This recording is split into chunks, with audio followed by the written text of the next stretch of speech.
Baby Pokemon menjadi bagian yang cukup unik saat berada di franchise Pokemon, di mana mereka sebenarnya terlihat sama saja seperti Pokemon tahap awal lainnya, tetapi memiliki sesuatu yang menjadikan ciri khas bagi mereka. Kamu meminta untuk membahas hal ini, dan sejujurnya menurutku tidak ada baby Pokemon yang evolusinya tidak cocok, karena mereka memang tampak bertambah dewasa dan tetap sesuai seperti bentuk bayinya. Namun biar kamu tidak kecewa, aku telah menyiapkan evolusi baby Pokemon yang menurutku paling mantap. Mantap dalam artian kekuatan dan penampilan. Tapi aku juga nggak bilang yang tidak terpilih tidaklah kuat dan keren. Semuanya sangat menarik tergantung pandangan masing-masing. Ya udah kalau begitu mari langsung saja kita masuk ke daftarnya. Let's go. Cleffa. Pokemon ini adalah gambaran sebuah bintang, menyangkut pautkan kehidupan luar angkasa bersama kehidupan di bumi Pokemon.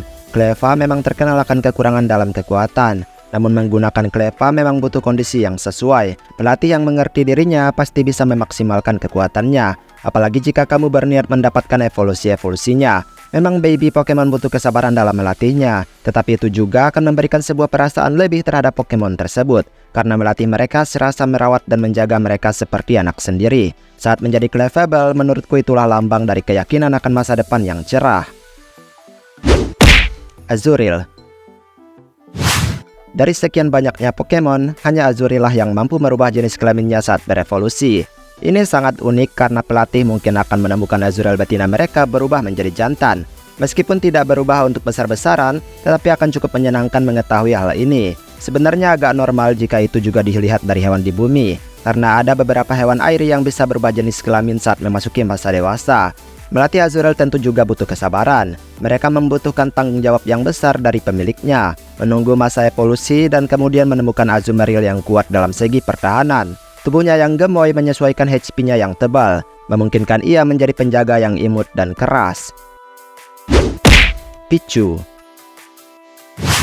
Sebelum ada Pikachu, maka muncullah bayinya ini yang dinamai Pichu. Ya, meskipun ia muncul setelah Pikachu populer, Pichu menampilkan sesuatu yang sederhana sebagai anak tikus. Tentu kekuatan juga tetap sama seperti baby Pokemon pada umumnya. Pichu sendiri punya sisi yang cukup mengharukan. Dan berbicara listrik yang ia miliki tersebut, maka diketahui fakta jika ia bersusah payah dalam mengendalikan kekuatan tipenya tersebut. Jadi seharusnya kita harus menyadari jika ada seekor bayi Pokemon yang sedang berjuang demi menjadi Pikachu yang ikonik. Dalam proses inilah, pelatih yang setia dan bertanggung jawab akan mengabulkan keinginan Pichu dalam menjadi Pikachu yang sangat terkenal. Video. Di generasi keempat, Pokemon ini cukup diminati untuk digunakan dalam tim. Selain kekuatan yang ia miliki cukup besar di tahap akhir, Pidoo juga sangat menggemaskan sebagai tunas bunga mawar.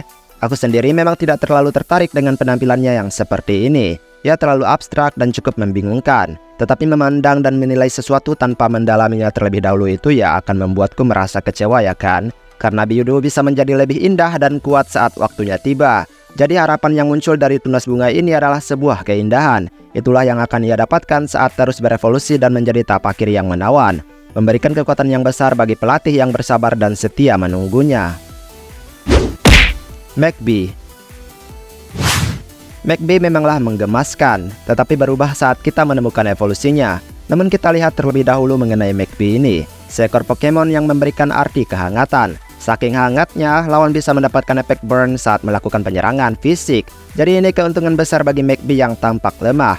Dengan pertahanan atau kemampuan inilah, pemain lebih mudah melatih Magby untuk menjadi Pokemon yang kuat.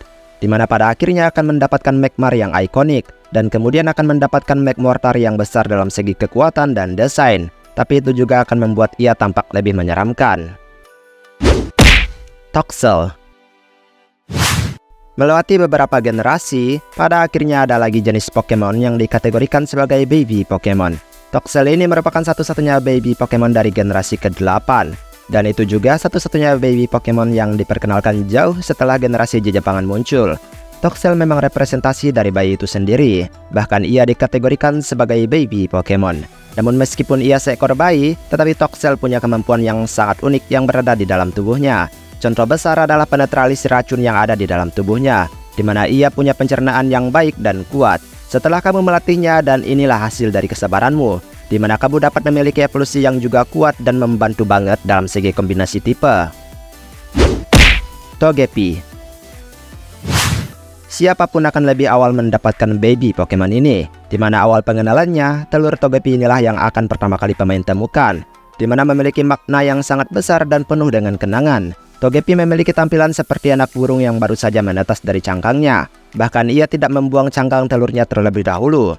Uniknya, ia juga memiliki kategori sebagai Spike Ball Pokemon, kategori yang tidak aku sangka sebelumnya. Togepi mungkin yang paling mudah untuk dilatih sejak ia muncul, karena bahkan menyenangkan sekali saat kita terus melatihnya dengan kekuatannya yang bisa bervariasi dalam satu move. Setelah pelatihan panjang, maka pelatih akan menemukan evolusi terakhirnya yang muncul beberapa tahun kemudian, di mana evolusi ini juga dikenal kuat dan sangat terpakai di generasinya. Siapa lagi kalau bukan Togekiss? Happy. Inilah yang diinginkan oleh sebuah baby Pokemon. Sebuah kebahagiaan yang harus dibagikan ke tubuh mereka agar kebahagiaan tersebut dapat membuat mereka lebih berkembang dan menjadi lebih kuat. Baby Pokemon punya konsep yang unik dalam segi evolusi, di mana mereka membutuhkan kebahagiaan dan persahabatan yang tulus dan tinggi dari pelatihnya. Happiny juga demikian. Ia menginginkan sebuah kesabaran dari pelatihnya, menginginkan cinta dari pelatihnya, dan saat itulah kamu sebagai pelatihnya yang sabar akan mendapatkan evolusinya yang sangat terkenal akan ketebalan tubuhnya, menjadi tanki terkeras yang bisa didapatkan dengan lebih mudah. Blissey bahkan bisa membantu dengan HP-nya yang setebal kulit bumi. Elekid. Dahulu, baby Pokemon ini selalu menjadi incaranku dalam permainan. Elekid yang bertipe elektrik memiliki keuntungan tersendiri saat digunakan di generasinya. Cukup mudah melatih Pokemon ini di masa itu, karena tipenya bahkan sangat mendominasi di dunia Pokemon. Elekid sudah seperti Pokemon yang melembangkan baby Pokemon di mataku, karena ialah yang selalu bisa diandalkan meskipun lawannya terlihat besar. Jangan lupakan level untuk merevolusikannya yang terbilang cukup mudah. Meskipun memang untuk mendapatkan Electivire butuh pengorbanan item, tetapi itu sesuai dengan kekuatan yang ia berikan. Riolu. Tentu saja tidak akan lupa dengan baby Pokemon yang satu ini. Orang-orang mudah saja melupakan ia sebagai Pokemon, tapi tidak dengan aku yang tentu saja tahu betul jika ia ingin menjadi Lucario yang kuat dan terkenal. Maka Riolu harus berlatih dengan trainernya yang bersabar dan penuh kasih sayang. Dengan demikianlah, ikatan yang kuat akan menghasilkan kekuatan yang kuat juga. Lucario bahkan sering dikira legendary. Itu dikarenakan kekuatan yang ia miliki sangat-sangat overpowered. Ingatlah jika ada baby Pokemon yang berjuang untuk menjadi kuat dan biarkan mereka bersinar bersama. Riolu sebelum menjadi Lucario adalah yang terbaik. Dan itulah beberapa baby Pokemon dengan evolusi paling mantap yang mereka miliki. Tentu saja aku tidak bilang yang tidak terdaftar di sini tidak mantap. Semuanya memuaskan tergantung selera masing-masing, dan aku juga punya selera tersendiri. Baiklah, sampai di sini pembahasan kali ini. Terima kasih untuk setiap dukungan dan request yang kalian berikan demi keberlanjutan channel ini. Ya, pembahasanku memang random, tapi ini khusus untuk kamu yang juga menyukai Pokemon. Maaf jika ada kesalahan kata atau mungkin ada kalimat yang kurang tepat, mohon bantu koreksi. Kita ketemu lagi di next video, aku pamit dulu, dadah.